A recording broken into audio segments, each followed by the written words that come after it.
And that's the way it's always been. I mean, this continues to be well. I would say we can go right to the elections. Is there anything else that needs to be done before that you can see? Hey, Paul, on behalf of FC Tampa, thank you for the check. Oh yeah, well congratulations. Really, it's our pleasure to do, and it's not. Don't forget, it's not us. It's all the club. It's all the clubs that participate getting them. I think this is at least your coach's third President's Cup win, and so that's fantastic. No, well, thank you to the USA League and the remainder of the members and the clubs. Appreciate it. And if there's anything else, let us know. We can always see what we can do from. All right, thank you. All right. So let's go right into the AGM part of this and start with elections. We have right now three positions that are coming up for election. Let's start with the most important one. That's secretary. We have one. We have Alan Langford, who has been nominated. Are there any other nominations from the floor?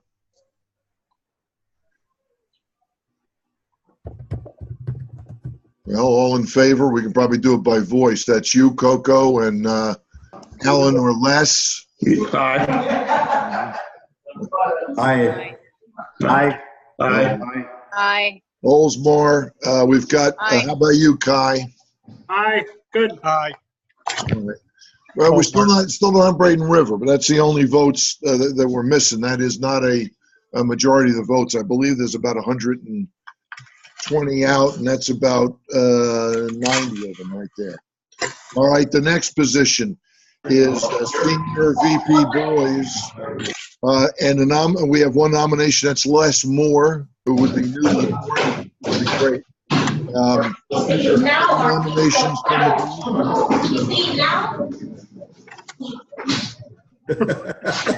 What is that? I don't know. Any nominations from the floor as far as that goes? Right? You have to do that sometimes. Are you working? We got someone. Whoever's got their mic up there, please mute it. All right. No more nominations. So let's do it by voice again. Coco, Les. I'm okay with Les. I'm okay too. John from Oakland. Kai. Yes. Aye. You know we have a mutual friend, Herbie. John from Oldsmar. All right.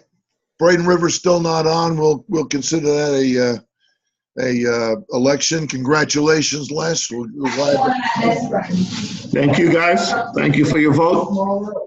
All right. Last is president. I see a Paul Van Steenbergen there has been nominated. Is there anybody from the floor who would like somebody else or would like to nominate somebody else? Oh, all right.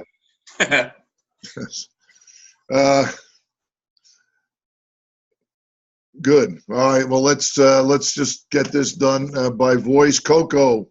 Aye. Kai. Aye. Good. Oldsmar. John. Aye. All right. That doesn't sound like a John. I'm sorry. Les at Winter Haven. Aye. All right. All right. Coco, we're good? We're good. Aye. All right, so that's it. We got those three officers elected. That's the president is Paul, VP boys, Les, Alan, be secretary. When we get to the executive session now, there were 7 elected positions. As we know, there were the 3 VPs, the treasurer, secretary, and president. That's 6, not 7. So we've got them. Next year we'll every 2 years we do the other 3. Now, when we get to executive session, the board, the elected board, will appoint our other at-large, the at-large BOD, Board of Director members. And we'll get to that after this. They're appointed for 1 year each. So every year we reappoint or appoint new ones or appoint others or whatever. So that's the end of that. We have no. I apologize. Everybody got a list of proposed, what we thought were proposed bylaw changes or whatever, but technically those were not sent by the board. They were not sent by anybody that was a member of the organization. That was basically Greg and I, through the year, all of the things that we ran into that were a pain in our butts that we thought, well, we need to get a bylaw and take a look at it. So when we miscommunicated, Greg thought I was saying get it onto the site and get it out for the meeting. But I wasn't, and I can't do it that way anyway. I have to look at that. We have to run it through the board, and the board has to be the ones to nominate that, or it has to come from a member. This group of ideas didn't come from either, and I still need to review them and look at them. But I sent out another thing. Really, most of the things that we saw in that bylaw change were, many of them really didn't require a bylaw. We can do most of that stuff as a board, and it's just a matter of adjusting what we determine we want to do as far as the mechanical part of our organization. That is how long the season is, raising fees, all that it can be done by the board. The one thing that we really have been looking at, but we really haven't come to anything, is how to limit or at least discourage reschedules after the open period. We must have had, again, 700 this year. Out of 3,500 games, that's really excessive. So that at some point before the season starts, at the coaches meeting, we will. Last year we just tried to jawbone it and say, look, come on, we got to do better than this. That didn't work. So the idea is we may institute a one reschedule rule. You get the team, each team, or your team gets one reschedule and that's it. That's still a hell of a lot of reschedules. The fact of the matter is most teams do not reschedule more than once. It's a very small amount. We saw about 2 meetings ago where Sherry actually added up all the games, and it ended up that we missed maybe 2% of our, not even 2% of our matches that weren't played or were not agreed upon, that we didn't have a good solution to. 2 guys couldn't agree to it. They didn't play the game, and no one knows why, or someone just didn't show up. Aside from that, we're probably in the 1% category. So whatever we're doing, we're getting most of the people to go along with this idea that if you get in a league, that you're going to go to the games because that's the deal. And if you don't do it, we're going to fine you. And if we fine you and you don't pay, you're not going to be in a league, because we can't have people in the league that don't show up at the matches. That's the one thing this organization, through the 20 years that I've been associated with, has done incredibly well. The fields are there, the teams are there, the refs are there. It's being played under reasonable rules and expectations. So I think that any increase in penalties or stuff like that's really unneeded at this point. So all of those things are just, we're not going to take up any of them at this point. And here's the big thing. We have right now probably at least 6 leagues available to all of our members to play in. I mean, they're all over the place now. There's CDLs, there's NPSL, there's NPEs, there's US soccer. there's and now the FYSA has decided that they're going to start a regional league also.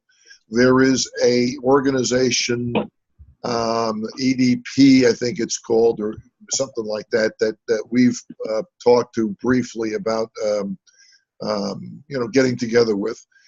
There's a Sunshine State League. I mean, there's more leagues than you can shake a stick at.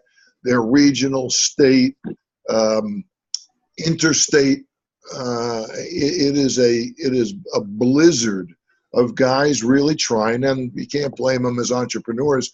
They're all trying to get in kind of embedded in the system before things take off, so they can have a business, a good business. If they catch on, they make some money. I see the one guy, they pulled the tax returns from them. They're up in Jersey, and they were clocking it at about $1.5 million a year profit. So it's worthwhile. We can't, as a league, we can't control that. We are just a organization based on all of our members.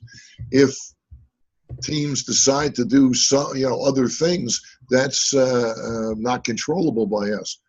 So I felt, and I think talking to 5 of the other board members in this time, we just need to see right now, just settle in, do what we're doing well,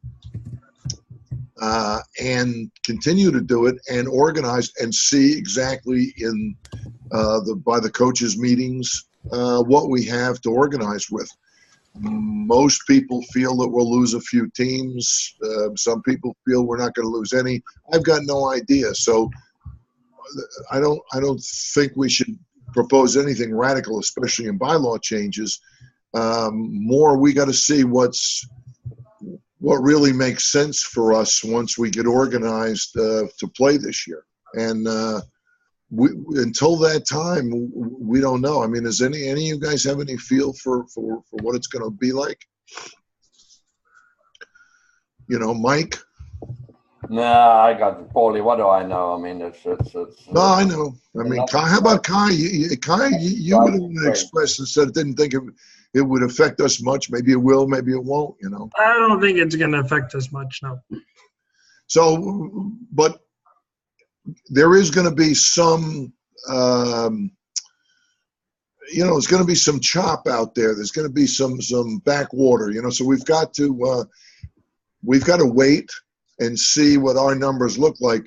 For me, the only negative thing about it is, other than there's a lot of unknowns, a state league, we don't know much about at all. The FYSA regional league, as far as we know, and we met with the FYSA member, and we're gonna have another shot at the Region C AGM, which is coming up soon, to find out where the boundaries are, because they're talking about north, south, central. Well, central could be those lines between south and central, and north and central are going to be very, very interesting. So wherever they are, we could have teams from, say, Cape Coral going to Brevard for one game on a weekend, and then to Hernando the next weekend. We don't know if they'll take every all-comers. We don't know how they're going to weight the teams and put the leagues together, how they're going to put them in various competitive equilibriums, So you're talking about the FYSA. I think they have no idea what they're doing. Yeah, but it'll be a disaster. Yes, but again, it's so. I think you and we all know, Kai, that there'll be some attraction for some team, no doubt. Paul, may I chime in? This is Thank you. This is Kathleen from Chargers. Yes, how are you, Kathleen? I'm great. How you doing? Good, I'm good. For an old guy. Good. Hey, listen, and Kai, I've been following your emails that you've been communicating, like with the Detillios, and we had our FYSA meeting yesterday, and we got Dave Detilio and Strickler that we met with, and we also had Steve Kimbrell, which happens to be on our board, but also is the CDL administrator. And we really they're there to ask us, so what do you think about FYSA? And we couldn't say enough about how we don't need FYSA competing with your affiliates, your affiliate clubs, your affiliate leagues. And we went and initially Strickler was like, well, I'm not sure how else it could be done. But by the time he was done listening, he was saying, I think that we need to pull a meeting together. Maybe we get the presidents of each of the leagues. Maybe we do it at the AGM. You're right. We need to get Jill and Shanoy in the room and Dale. And he's hearing it from a lot of us that they have to stop competing with their affiliate. But Kathy, you would have thought, if anybody were going to do this, they would have done that first. Right, they would have gone to the leagues, and we've been talking about. Kathy, we have all the guys in South Florida, Central Florida. There were 3 leagues, Justin and 2 other guys. The guys in North Florida. There's between the leagues now, and the emails now we're all on the same email list, if you can imagine. So there's something like 3,300 teams represented in these conversations, and nobody was consulted. Nobody knows anybody that was consulted, and that wasn't counting the CDL, what Kimbrell's not in on. But I'm saying, add that in, you probably got another, 400 or 500. So you're pushing 4,000 teams, and you have organized leagues that seem to be working rather well. And I think we met with Dave also, Mike and myself, and Mike outlined a very elegant plan. It's like a pyramid. You go from here to here to here to here. I know the guys in Central Florida have said for years they've been asking FYSA to put their champions in, so you've got some step to, to something, and they really never have replied. What we're finding, or what I think we know, and we'll find out more. Are you guys going to the Region C AGM? Unfortunately for us, there's like 3 of us that would normally go, and we all happen to be on vacation that week. Well, you should at least send a video. Steve should make one up, because we'll be there, and it's. Dave seemed to indicate to us that it's really it's not a wide-ranging amount of people that are making this decision. It's a couple. No, you're absolutely correct. And Strickler tried to say that Jill, she's consulting with clubs, and this is what she's put together. And I said, no, she's not. What clubs? That's what we were saying. It's like, no, she's not communicating with the clubs. And we get it, and we all get it. They're fighting the battle of, like you had said, this fragmentation of all of these leagues. Yep. And they're losing a lot of their membership to U.S. club soccer. Yes. And they're just trying to come up with a revenue plan, and that's what they're trying to do. I agree. I think that's a brilliant observation. That is 100%. They have got to consolidate power and look for the future to have jobs. Right. So the central part of this is you're trying to centralize the authority there, so you have something left to get paid for. Right. Really, right. And what you're doing, everybody now is talking about going to U.S. Club, and us as an administrative entity has to listen to our big members, and they're telling us, hey, if this is a real slap in the face, we've got to look elsewhere and give our members an opportunity to go anywhere. Because the other thing is, Kathy, we don't know anything, not anything. We know very little about the mechanics of how this league's going to work.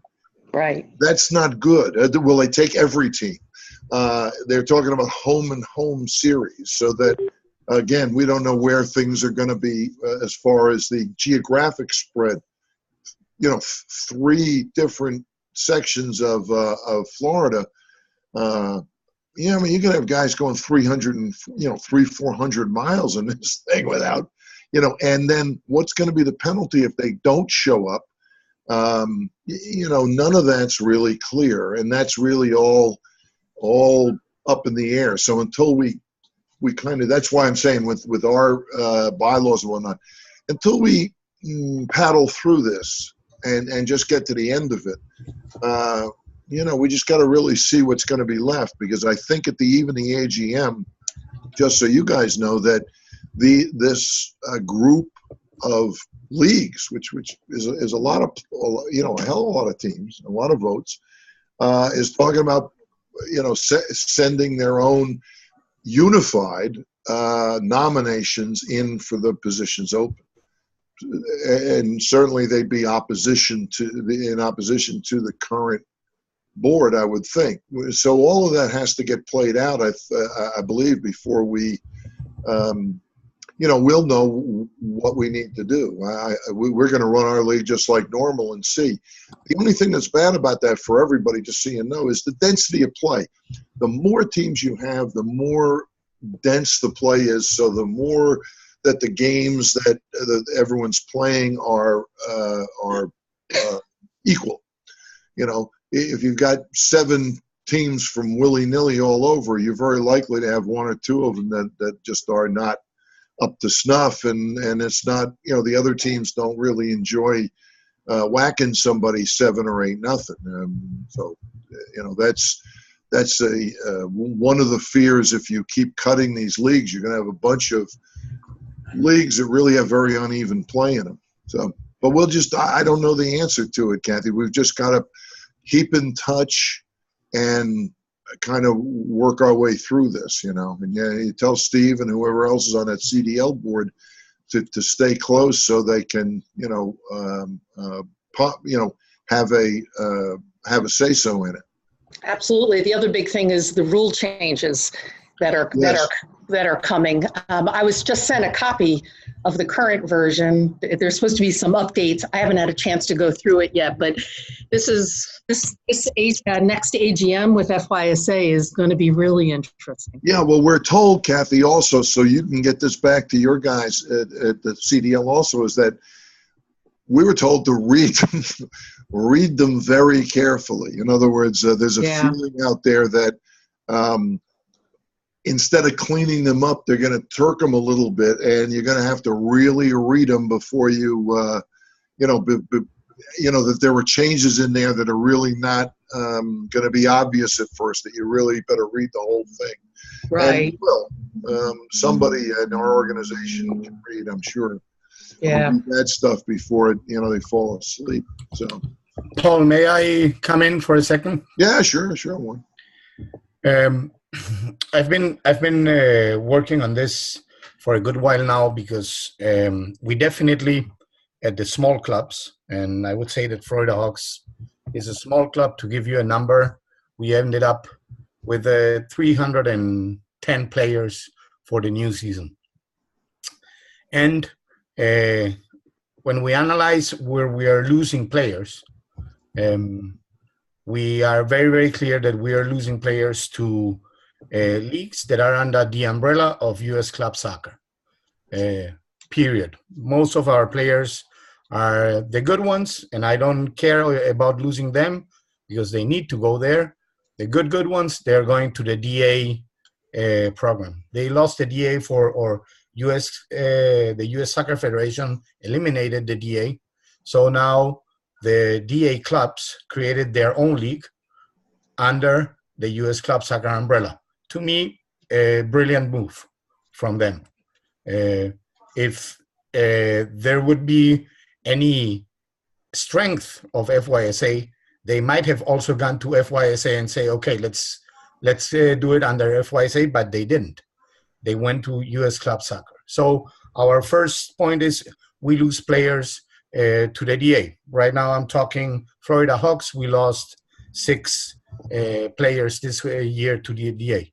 The other players that we lose really for the illusion sometimes for the reality of NPL and FPL.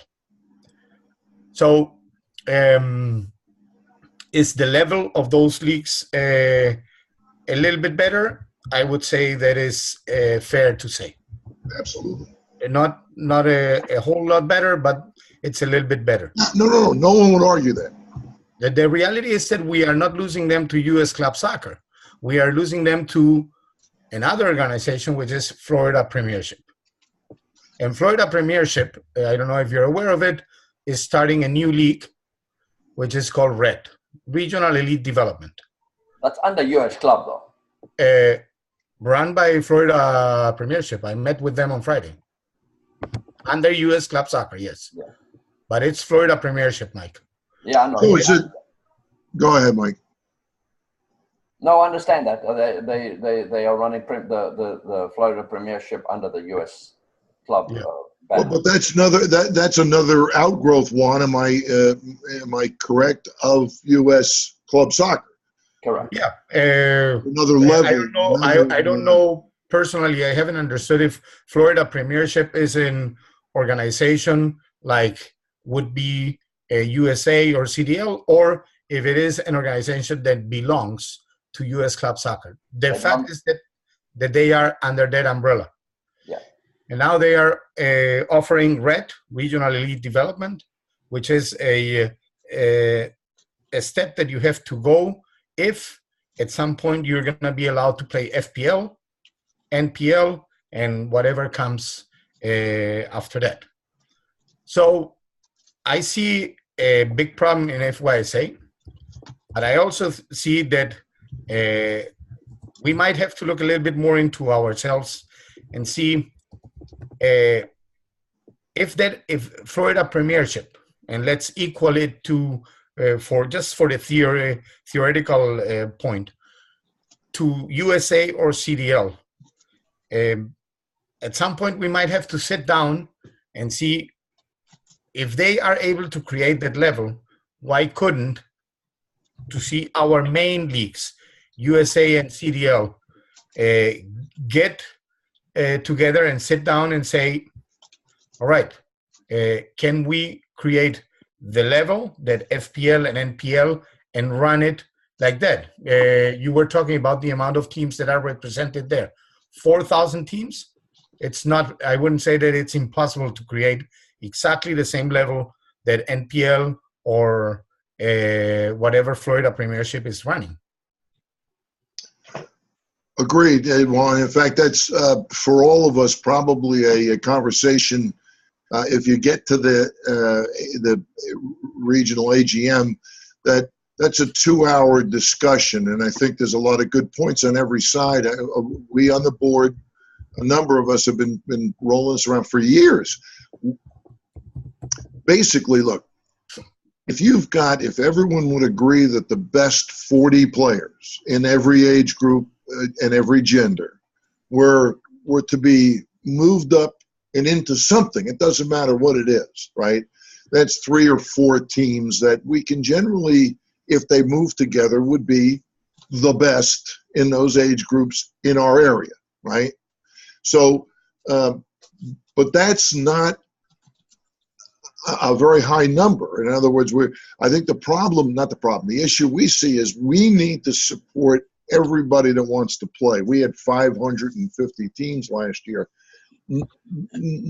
few of which were probably the top 4 or 5 in the area in their groups. Now we got some of these President Cup winners.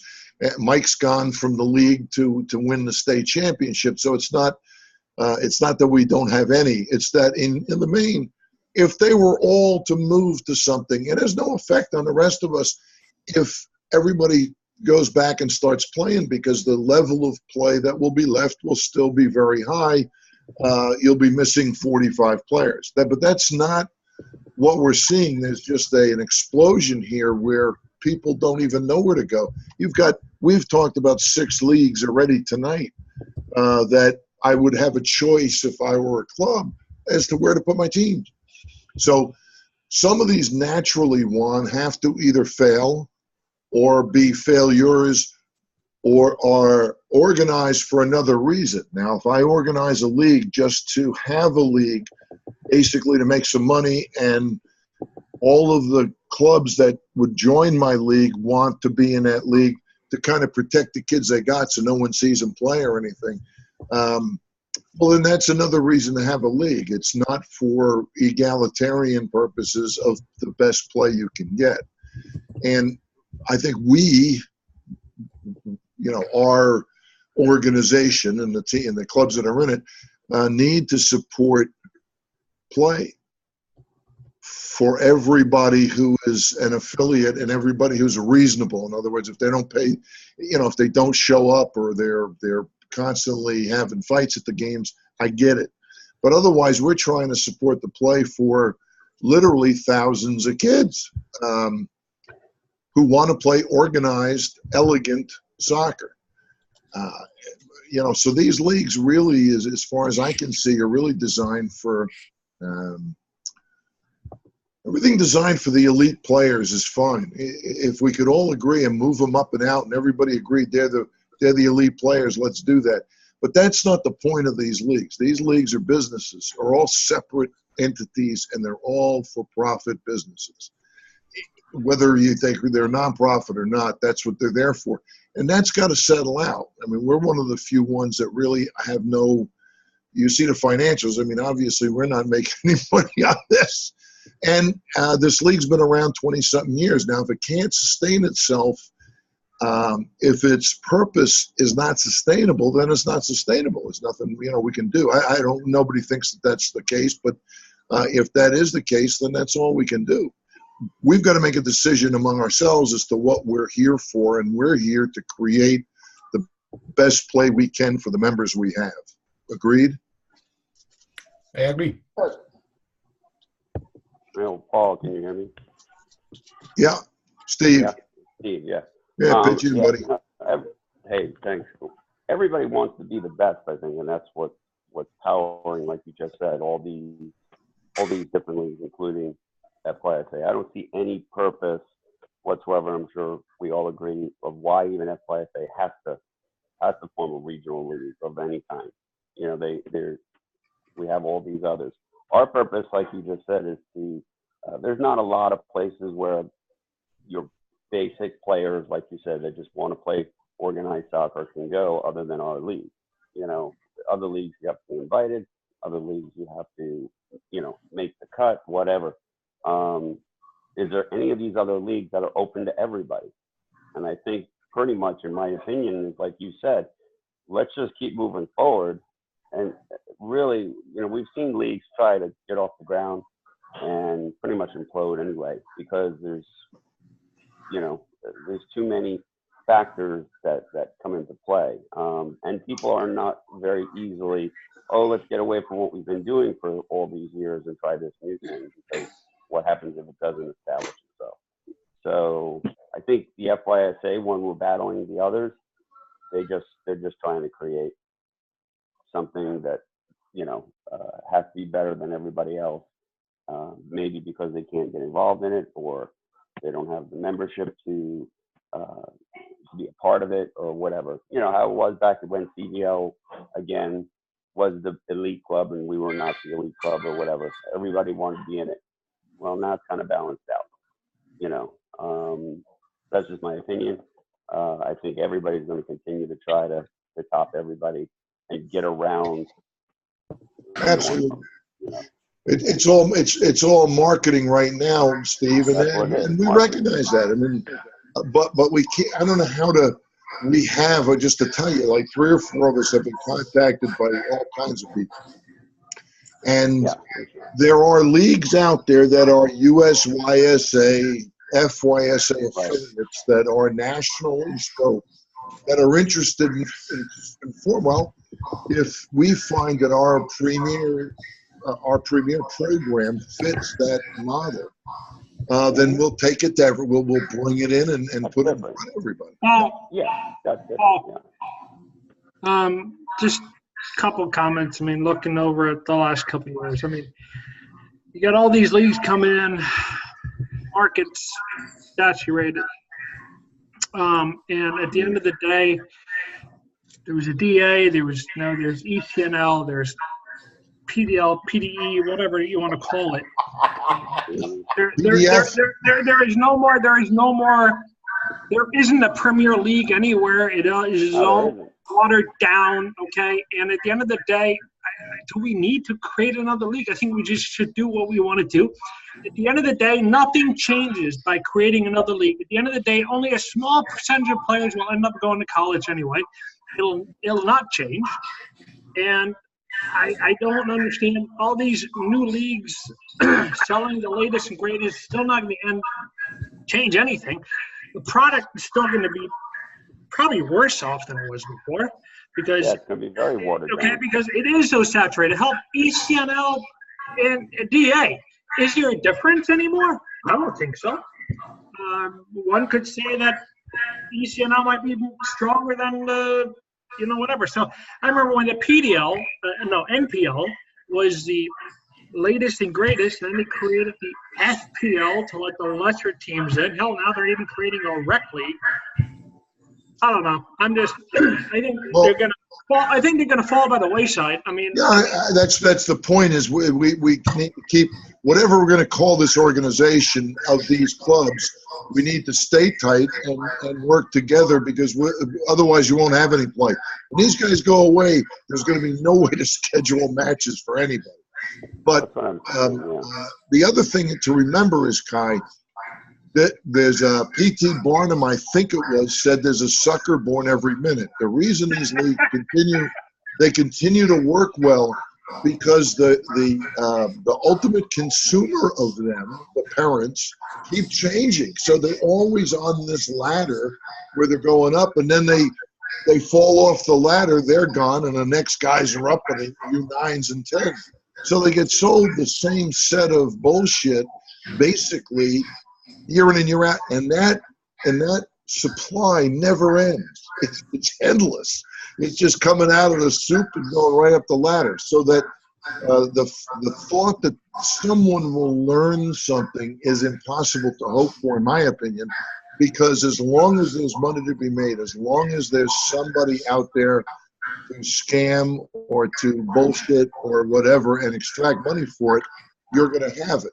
Until there's we talked to someone this week, and the guy had a great idea. He said, until a national organization sets up something right down the line, right straight, boom, boom, boom, boom, boom, and takes control of it all, you will have this. So we all, our group is going to do is continue to organize the league the way we know how, and see what happens. That's all we can do, I think, unless somebody's got a better idea for me, which I'd love to hear. How many teams have we really lost? I mean, we haven't lost any yet, Steve. That's what I'm saying. That's what I'm saying. In 3 years, we're pretty steady. We have all this stuff going on. We got 555. Yeah, and that's what I'm saying is that I'm just reinforcing. But you notice, I mean, there has been a tremendous diminution in the girls' program. Unfortunately, yes. And that is, but that's FYSA. I mean, that is nationally. The winner taking out 10-year-olds who look like they got two things with 10-year-old girls: either they can play or the parents got money. But either one of them, everybody wants those girls. So you're pulling these teams apart early when some of the girls or some of the reason they play is the social context. And you can get it in Mia Hamm's books or the other girl, the big girl that just Abby Wambach just wrote about. It's the same exact thing. She says clearly in the book she really never liked to play that much, but she liked the attention she got from her brothers, so she kept playing. So there's women play obviously because they play for different reasons, and when you're constantly plucking out all of the people in the middle of those programs, the rest of them become less interested. So we USA can't change that, but it's unfortunate. No. But that's what's happening. That's across the board. Right. I mean, that's where we've lost them, and it's way outside of our ability to manage. Even recreational club, we're losing. I see it. We lose into volleyball, we lose into softball. Exactly. It's a sin because that's the bedrock of our future in the United States in the soccer. But that's we can't change that either. We go back to if everybody agrees, we stay on the path we're on. We see what we end up with for clubs this year and teams and whatnot, and keep moving ahead. Because two things: one is this whole period may not last very long, and all these guys will come and go. And two, in the past, we've learned not to get too flustered because we end up with the same amount of teams every year, no That's matter what I'm saying. We have the same amount of teams, so But if, we were dropping but back Steve, into if the someone does have a good idea, if someone's got a good way to go, with me, Mike and myself and Kai and Mark when he was alive and Alan, we're always discussing how can we bring more value to the members, and if we find something, we'll bring it in. If it's half-ass, even good, we'll bring it in. And all take a look at it collectively like we do everything, Yeah, I think we need to start coming together more. That's what I think that we need to continue to put pressure back on FYSA to support its current leagues, because it's you guys and other very well long-term established leagues that are what are developing our players and allowing them to grow into maybe getting to the DA or just having a really good time playing soccer. And they need to be supporting our leagues, our current leagues, and we need to really be pushing back on them to do that more. I think the thing we've lost, Kathy, and all of us, not us, I'm just saying in youth soccer in 20 years, is 99.9% of the kids, this is not going anywhere at all. The few that do go to college that we know, and they end up at Alabama Normal, they don't like it. So that really 4-year players in college, anybody playing in the MLS, certainly none in any of the top leagues in Europe. I point that out every year. We can name one kid who played in our group here, meaning in our region, who even was on a top Premier League team in any of the 5 leagues in Europe, which is the standard for professionalism in the world, right? The EPL, the Spanish League, the French League, the Italian League. So it's in the Bundesliga. We haven't gotten that far. That doesn't mean they're failures, but it does mean that this is not an investment for anybody. This is a consumption item, and they should enjoy. We are here to make sure that all the players that want to or are capable of it are able to have an organized, elegant match when they get down to the fields, period, and have a great time. And then when they have their kids, they'll say, you ought to play soccer. It's a great game. Boom. Paul, this is a suggestion that I have. For whatever coincidence, this week I spoke to 2 parents who had players back in the day and players who did end up going to college to do something else, and nowadays they don't play soccer. And both families insisted on, when I look at myself 7 years ago, I say, what an idiot I was. How could I spend my time like that to see that if I had seen that this was happening?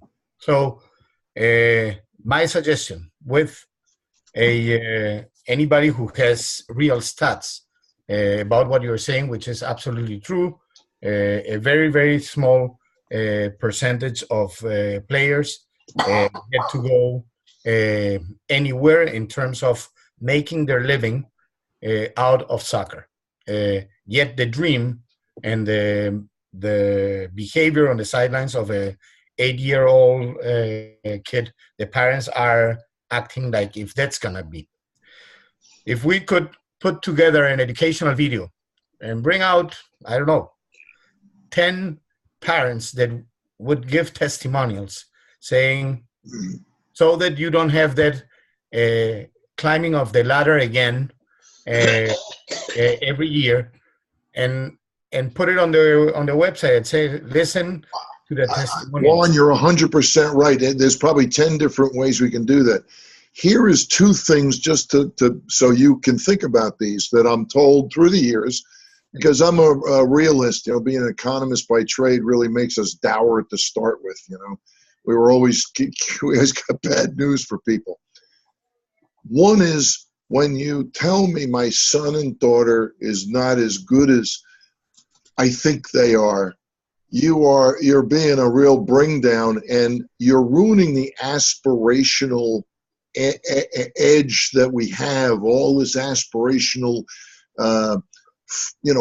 intensity that the child thinks he's going to do something. So you're really being a kind of a Captain Bring Down, like an Eeyore. Oh, the kid's no good. So that's the first thing. And people say, you shouldn't do that. You shouldn't really tell people all of these negative things. Just let them enjoy the moment, because it's not real. I mean, it's like going to Disneyland, so it's good, And I get it. That's a part of it. The second part is you're screwing with people's income. That's the other thing you got to keep in mind. When I am telling your son that he probably can make the national team in 4 years, I'm really not being honest with you, but I am hoping to hook you into my product, right? It's like I don't know if you ever saw the Flim Flam Man or know the thing in America, guys used to go around and sell snake oil, they called it. And they had all kinds of cures. I mean, it's still on the internet. There's all kinds of things that are going to cure you of things and whatnot. And I think it was Samuel Clemens, the Mark Twain said, it's easier to convince people it's harder to convince people that they've been fooled than to fool them. In other words, it's almost impossible. And he noticed 100 years ago, he was a great humorist, and he noticed that it was once people became emotionally committed to an idea, it was very difficult to change it. It was easier to just keep lying to them than to change it. So those two things are really palpably ingrained in this culture, unfortunately. And they are really embedded. And the people that really, the flim flam artists in our youth soccer universe are embedded, and they know that, and they're a lot better at us. It's much better to tell somebody about his child being great than explaining why his child should just enjoy playing. And it's a great game, and they should just get out here on a Saturday and play their ass off. But that's something I don't know we'll ever lose it. Mike Connell and I have spent 10 years beating this back and forth, and we cannot, not that we're the brightest guys, but I mean, in 10 years we'd come up with something. It is hard to believe that it continues to. That these types of things continue to have wings. So that's the base of the problem with all of these leagues, Juan, because I can't sell you $15,000 worth of soccer costs, right? And then have you get the shit beat out of you every weekend, pardon my French, right? The parent after a while wants to know, why is this team losing every game? Well, the thing with the soccer parent is, so switch teams. That's the answer, right? Correct. That's the three. I always say there's three mental states of a parent who plays competitive soccer. I understand your point fully. And that's the essence of it. And I don't know how to deal with that. Someone a lot smarter than me has got to dig that out. Because those parents are always either unhappy that, A, their kid's not playing, which really is realistic. If he's not playing, you should have a gripe if you're a parent. In other words, find a team that your child then can play on and enjoy playing. 2, my child's not playing the right position. We know every parent, it's a cultural thing in the United States to have your kid featured. So you want him at goalie or sweeper or center mid or up front. Any other position, that's not my kid. We all know he scored 70 goals at under 8s. Number 3, the kid is playing, and he's even playing the right position, and the parent's unhappy because the other kids suck. The other kids aren't keeping up with my great son, and that's why we're not winning matches. So to satisfy those three things simultaneously in any human being that is in a competitive environment that has a kid is really difficult one. Once we can solve that, which we can't, I guess, we can really get at the thing that we should all be playing for the game and for the enjoyment of it. And us as parents and administrators should try and provide the best format that we can for it. And be honest with the parents is here's where he needs to be playing. It's a great league. If we could get the kind of density of play that everybody played at their level, it would be fantastic. All of the matches would be close. There'd be leagues moving up and down. It's not, but it's, we're in this environment now, which we know, we can't do much about. So if anybody has any way, Kathy, we all need to get to that Region C AGM and try and hook somebody. That's basically, if you look at it, it's a dog and pony show for FYSA to come tell us how wonderfully they're doing. And I think this year we've got to be a little less polite than we normally are at these things, Agreed. And really let them blast them and tell them, hey, this is ridiculous. And even the AGM this summer could end up being a real Donnybrook. Oh, okay, good. Now let's bring it out in the open and get the gloves on and do it, So this brings to the end our AGM for this year. If anybody's got any other comments, we'll take them later because we're done. As far as our regular meeting this month, is there anybody that's you want to make a motion, Mike, to close the AGM portion of the meeting? I'll make the motion to close the Good. Does that have a second? I'll Second. it. All in favor? Aye. All right. Coco, thanks for coming. We'll go into everybody. our regular meeting, which everybody's welcome to. Greg, I don't know if we got an executive board meeting tacked on this, but let's get through this just the regular stuff that we have. Les, stay around. You're now on a board, so you're in on this. Everybody else is welcome to listen. Okay. This is not the executive. This is just a regular meeting, right? We're done with the AGM. We've elected Paul Van Steenbergen. We've elected Les, and we've elected Alan to the open positions. I would say we'll go into one quick executive session at the end of this just to get some more guys appointed on the board of directors. One, stay around. Yeah, the red card site, need to check red card site and clear up any outstanding cards. That's on every meeting. And I don't know what you do now if you haven't cleared up the cards. Greg, I don't even know how that goes from year to year. I mean, do the red cards stay with the kid, right? Correct. All right. Stays with the coaches, stays with the kids. All right. One of the other things that Greg and I reminded complete club affiliate. Now the club affiliation forms become very important for everybody. Greg, we need to get in touch with everybody we can and say, if you're not affiliating, let us know. So we're not waiting for them to come in. Outstanding fines prior to coaches meeting or the club won't be scheduled. How are we doing in that, Greg? Do we have a lot of unpaid? Sherry and I are going to be going over that within the next week. Okay. All right. And, I'd say we probably only got about 10% left to clean up. Well, the point is there that you may have some clubs that figure they're not going to play in a league. They've got two teams and they're going to go to this FYSA league. So screw the. Well, we'll keep it on record in case they come. I know. I got you. We got long memories. All right. New business. Everybody note the coaches' meeting dates and venue are set. The one is 7/20. That's July 20th. But the next one is 8/17 for the juniors. if you cannot make it, we always need some labor at them, some help.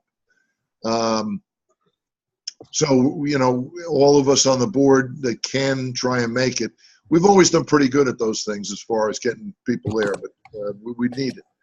The grant winners we had, we had 4. They're listed here. Connor Gay, the St. Pete Raiders, got 1,000. Allison Uzumato got 1,000. Samantha Pavano, you know, Alex is always at these meetings, or fairly regularly. The guy from the Sarasota club. Seminole. One of them. Seminole. Yeah, Seminole. And his daughter, which I recognized him when I saw him, and it took me a while to figure it out from his picture in this thing. It was his daughter, so she got up 2,000, and we didn't even know. I mean, I didn't vote for her for that reason. And then the Mark Butcher Award in the memory of Mark, Morgan Moritz won it, and she is from Braden River, and also knew Mark's wife and son, was it Tyler, right? Came to the presentation. We have pictures on, I think they're on the website at this point, you know. They are. And there's some big old fat white guy in there that's, I don't know who's handing out those checks, but we got to get somebody else to do that soon. I was kidding Tyler, I said it should be handed. Someone says, "Oh, it's nice your grandfather came to hand you the check," you know. So you did look very dapper though, Paul. You looked very dapper. Well, you know, I thought we were wearing these shirts last year, and I thought about it and said, you know, we're presenting these things, the checks, and you know, I should look a little better. Although that, you know, that doesn't change a lot. You can put a hat on a bear, but it doesn't make him a first baseman. So. Funny. All right. He's a fielder. Yeah. For the so that's that. I thought it was great. These kids appreciated it. Tremendous parents, every one of them. They all showed. It was great. Myself and Merritt, Greg, were all there, and like I said, Mark's son and wife both showed up and presented the award to Morgan. So I thought that was, and they knew her. She knew them. What was it, Greg? What was the connection? She was in school with Tyler or something. Well, that's Travis. Travis, I'm sorry. Mark coached her. I think that's what it was. Mark coached her somewhere along the line early on in her, you know, like when under 10s or something. That was also so that was wonderful. That was really a warm moment, you know. So for the anything about for the good of the game. You probably covered everything in the last. Yeah. All right. So now I need to close this one out. Someone make a motion to close the regular meeting out, not the AGM, the regular monthly meeting out, and go into executive session. Make a motion. I'll make a motion. Okay. I'll make a motion. I need a second. I'll second. All right. All in favor? Aye. All right. So we're going to go into executive session. We're going to just keep that open to the board tonight. Normally we keep it open, but we've got some business we need to do that's, you know, more just for us for the moment. Good night, guys. You'll know what it is. We're not doing anything secret. It'll be posted right after we do it. So good night, and thank you for the donation to FC Tampa U16 boys. Yeah, hey Coco, thanks for showing up too, man. All right, guys, unless you're still here, Mike. And this is David Jackson. Can you figure out who needs to stay and go here? Paul, you stay. It'll be 1 minute, Mike. This is David Jackson, Braden River. I'm going to sign out. All right, David. David, we would like to try and get someone from your club appointed on the board for an appointed at-large position. Okay, I apologize. I was late. I was having technical. That's okay. Can you figure out? Can you get back to your guys or yourself and see who they think would be the best person? But we would like to hold one. Appointed an at-large, board member open to the club. It'll probably be me. If you want to save time, I can check with everybody Well, listen, at our next meeting. is that good? I mean, is that good for you? Are you available, amenable to being on the board? Yes, absolutely. I'd be happy to. All right. Yeah, because it's very important, I think, to keep the clubs and members of the clubs on the board that kind of not control things, but are the bigger members, so we know what so you're able to get feedback from your guys there to know what's going on or know what we should be doing, Yeah, absolutely. Yeah, the idea was I kind of step in for Mark, so it's probably natural that I would. That would be fabulous. I mean, that to me is great. Let me ask you something. What are you doing there now? What do you do at the club? I'm just an at-large member on the executive board. Okay, so you're on the executive board. Right. Yeah, I'm kind of the county liaison. We use county facilities, that kind of thing. That's kind of my background. I'm a local government attorney, so I know. Oh, you're a lawyer. Yeah. Well, fantastic, man. We're going to need one soon. Oh, yeah. Well, actually, Mark's wife, one of the things I guess her businesses do is refer people. So she actually got us the attorney I used about a year ago. I had him go over our bylaws and really straighten out what we can and can't do. He did a great job and charged us next to nothing and spent at least 10 hours looking at things and telling me, here's what you can do and can't do, and here's what you should be doing, those type of things. So he was very helpful. So if we have somebody, well, your president is also a lawyer, is he not? Yes, Brendan. Yeah, that's how I got to know him pretty well. So and the whole board's lawyers. Yeah, just the two of us. Just the two of us. All right. Well, Mark wasn't okay. On our board, he's our GM. So. All right. Well, that's fantastic, David. Okay. We're going to go into executive session, but that's what we're doing right now is just getting guys we're kind of filling a couple positions on the board. So I'm going to nominate you when we do that. Is that all right? That's fine. That's fine. You want me to stick around at this point, or sure. Why not? Okay. Yeah, and I wanted to get a little feedback on the rules. I don't want to make you all that the changes. I'm sorry I missed that. I don't want to take everybody's time on that. Is there somebody I could reach out to and get some? Yeah, for the bylaw changes? Yeah, the bylaw changes, yeah. None of them, David, none of them were proposed by anybody legally able to do it. It's either got to come from the board or a member. Oh, okay.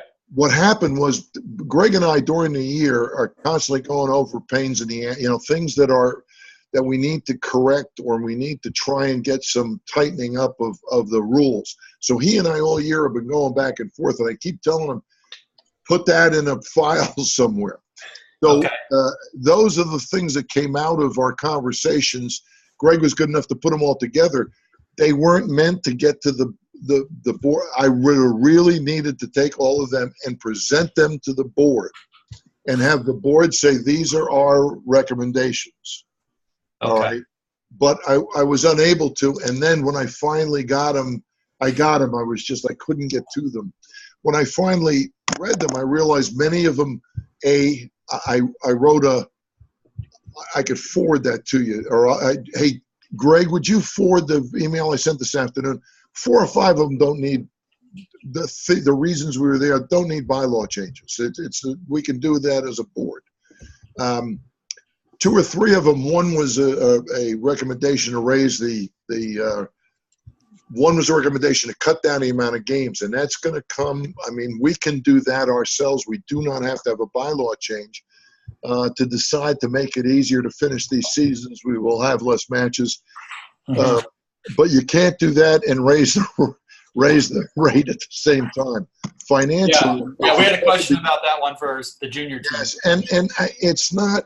We are financially stable this year. We're up right now about $8,000 on about 130,000 collection, more or less. So we're in balance. There's no real reason to raise them, to raise the fees. And secondly, we're in a world right now where there's like 20 leagues out there. I mean, it's just exploded. So we've got to really sit back, I think, and see before we start changing our rules and regs too much, just to sit back and see where we end up in the river here, you know?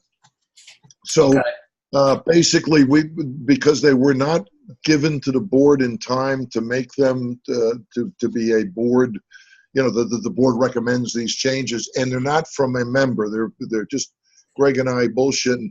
They got out on the website and out on the thing by mistake. That's my fault, and I apologize. So we have none of them were voted on tonight at all. They were really not eligible to be voted on either. But I do have, Greg will send you, I do have a response, kind of, you know, our idea why we're really not yet ready to even look at them, and some of them we need to think through a little better. And Greg, if you would forward that, you got it today. I sent it back to everybody, right? Yeah. Greg? All right. If you'd forward that to David, so you could just look over, David, what the objections were. But out of 11, like 6 of them don't require bylaw changes. They're just things that are focal ways that we can do. We are perfectly able to do right now, is given the bylaws we do have. Okay, perfect. Really, the only other one I really wanted to weigh in on was the one about the North teams and the South teams having to play. Well, and, look, my club offered to be a neutral site. If that absolutely, and we do it at every single club coaches meeting, David. We go through that, and it is a torturous time, because as we're trying to limit the amount of we say in a Premier League, the best 8 play. If you want to be in a Premier League, you might have to go down to Cape Coral, blah, blah.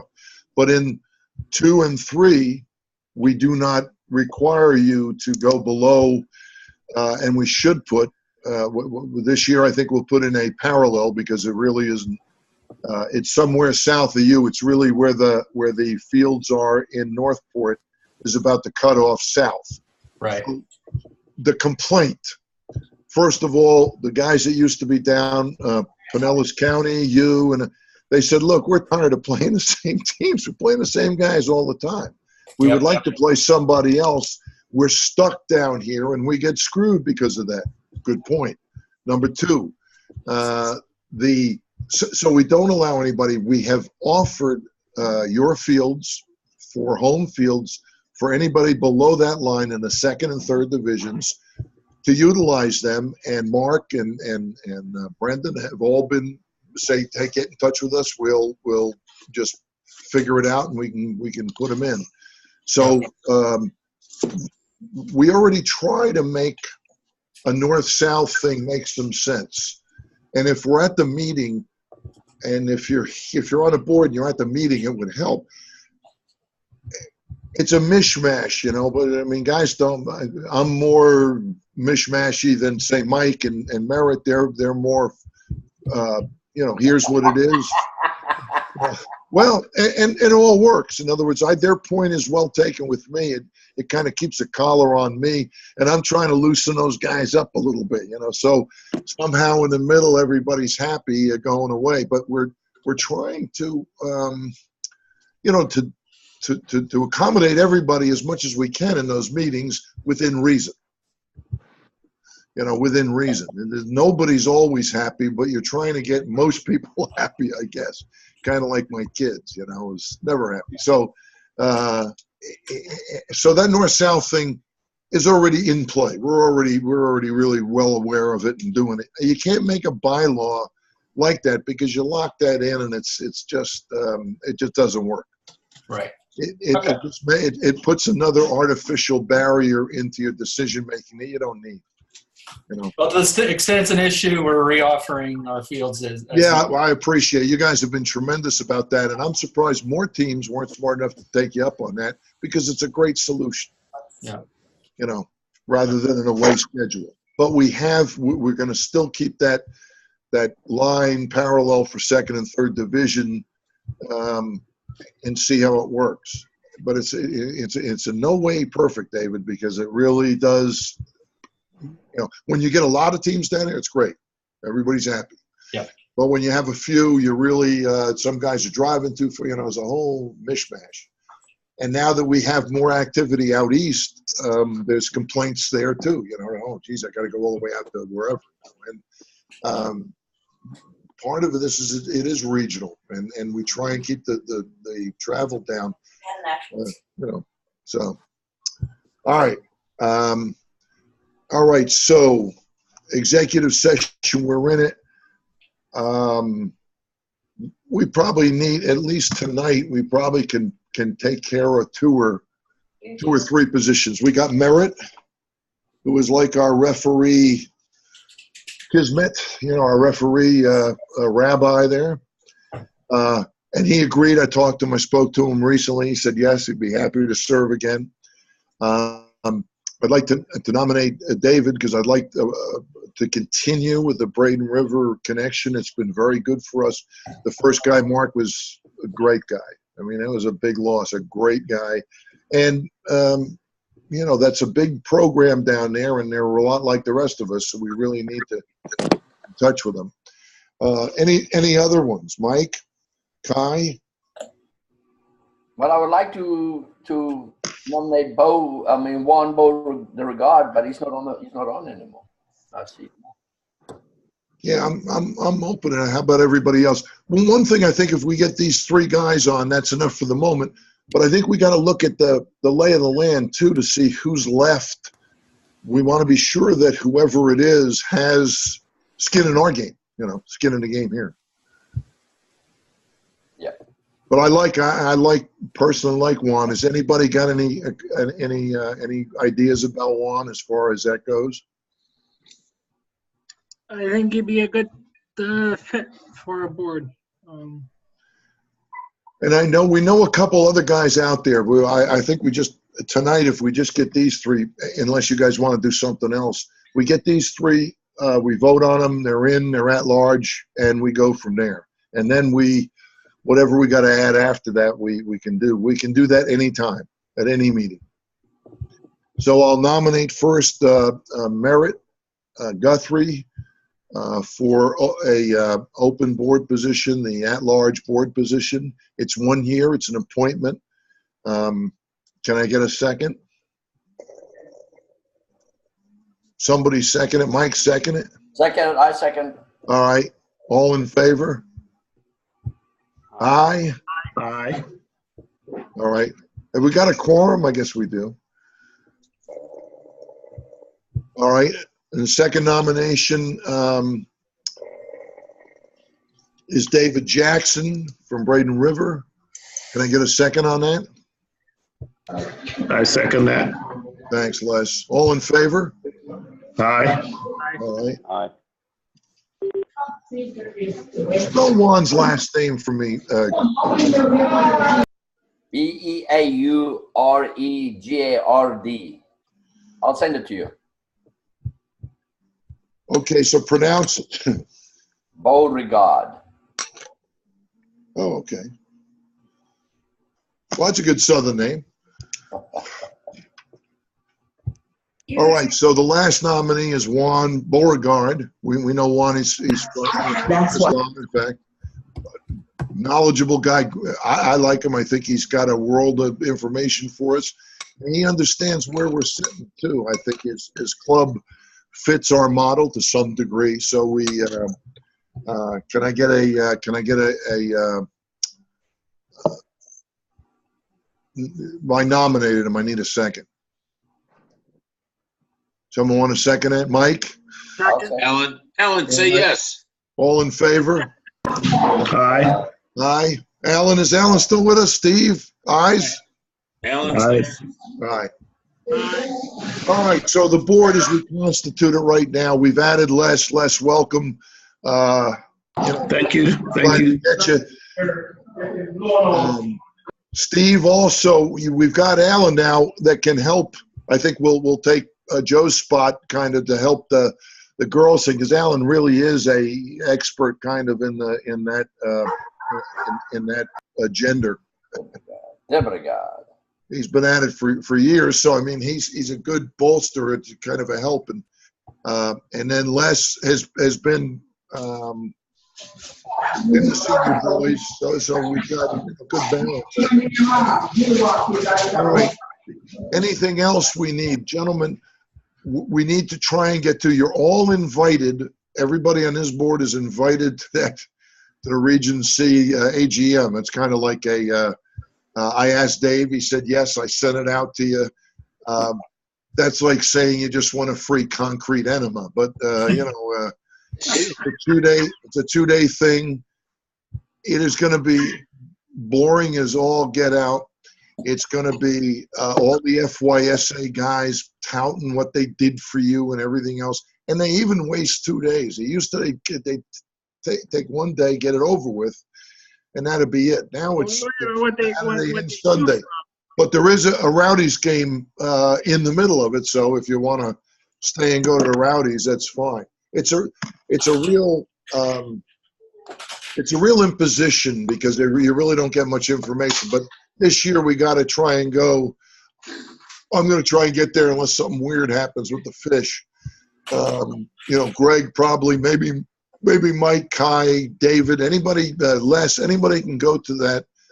It would be good to be there and soak it in and express from your club standpoint what your opinion of their model is. What's the date on that? It is, hey, Greg, send that to David, would you?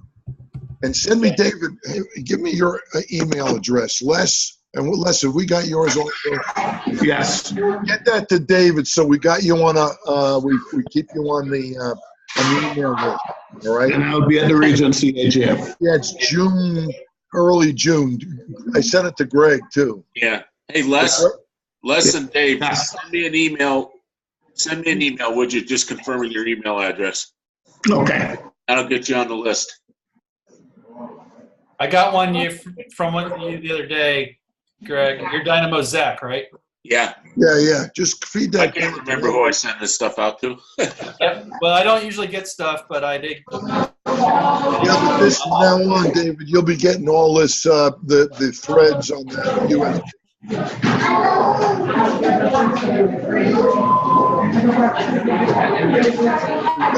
We got to add Les and David and Juan. You find it?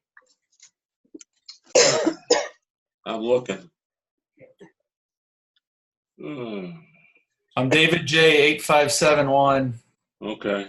Tampa Bay. You just sent me something.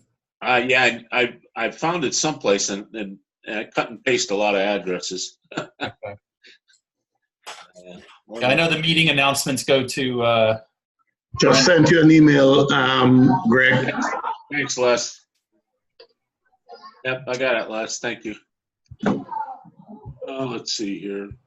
And just run Juan down, will you, Greg, for his email address, phone number? I mean, we don't send a lot of emails, but I try every time we're doing something. I try and send it to everybody. So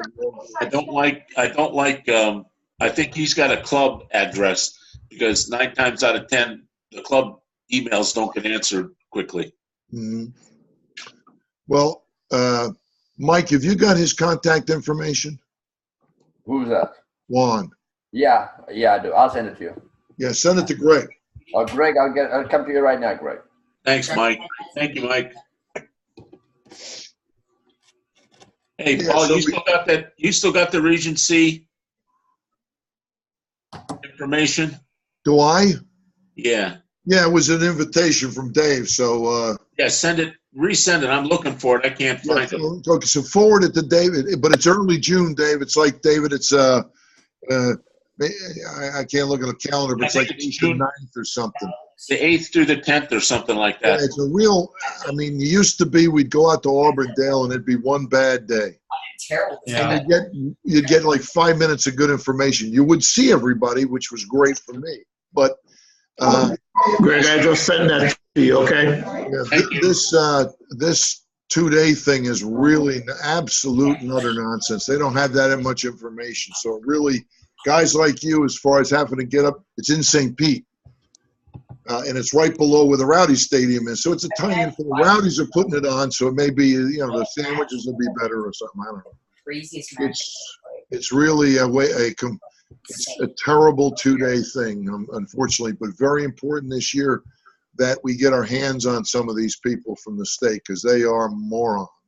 Hey, you got to admit, last year's was pretty good though. On a Piper Fire. The one at Piper Fire It was one day. I mean, a couple hours, you can bear anything, right? Yeah. It was, they had a speaker. The speaker was good, but I mean, I don't need to. I don't need to eat up my Saturday with a. It was like like the Amway stuff. You know, we're gonna go get him. You know, with you know, and my Saturdays, man, I don't need to be juiced up by somebody. He was good. I mean, he was great, but for me, no, you know, that kind of guy would be good at the level of the club level. He was had some great stuff, had some great ideas, but again, it was more a pep talk, which, you know, I mean, I'm already peppy enough. Normally that would be very convenient for me, but I'll be in Montana that week. Oh, you're going to cancel that, David. I mean, you know, you can be in St. Pete at the Region C AGM or Montana, man. I can't understand how you can make that choice. Yeah, it's going to be tough. Do you want me to try to get another rep from our team to go, Brendan? You can, but it's not going to look. It's not going to make a big difference. We will be there. Anything that pertains to our clubs wouldn't be bad, but it'd be a good idea for every club to get there but these guys are going to be in transit at first. That's what you're going to see is, hey, we did this and we talked to everybody. We know that's not true. Okay, I'll pass it along to them just to see if it's yes, but we'll be there if anything really untoward or horrible is coming down. We will. That's why we go to absorb the hit, so all you guys don't have to. Right. Don't take my absence as a non-issue. No, this thing is really above and beyond the Call of Duty, the Regency AGM, believe me. If I was here, no big deal, but yeah. Well, Greg and I normally take the hit, and sometimes we get Mike and we keep Mike there for a couple hours before he gets too disgusted. Leaves. As soon as they stop for lunch, we lose them. You know. We were hoping they were going to have the Region C meeting on the FYSA yacht, but that just hasn't seemed to come about yet. No, that's coming. All right. Let's get. Let's close this down. I need a motion to adjourn. I'll make a motion to adjourn. Someone second that, baby? Second. All in favor? Aye. All right. Thanks for coming, guys. To the new members, welcome aboard. Thanks. And we will be leaving. And thank you, guys. Looking forward to working with you all. Likewise. All right. Cool. Thanks, guys. Night. 1 second. What the heck is that? Oh, yeah, that's the one. I wanted his personal one, Mike. Do you have his personal one? Mike's already gone, right? I think so. I'm gone now, too. I probably have it, Greg. Oh, I've got the DOC one. I've got the one Mike sent me. I already have that one, but like I said, it's better to have a personal one because they very rarely check. You get a return on that one. Yeah, I'll get a return, get his real email. Thank you. All right. Thanks, everyone. And I'll try and send that to you, Greg. I'll send you Dave's address. I got Dave's address, and I already got the. I'll send you the invitation Dave sent us. I got it already from Les. Oh, you did? Okay, great. We're good. Thanks, Les. Thank you also, Greg. Have a good night, guys. Yeah. Good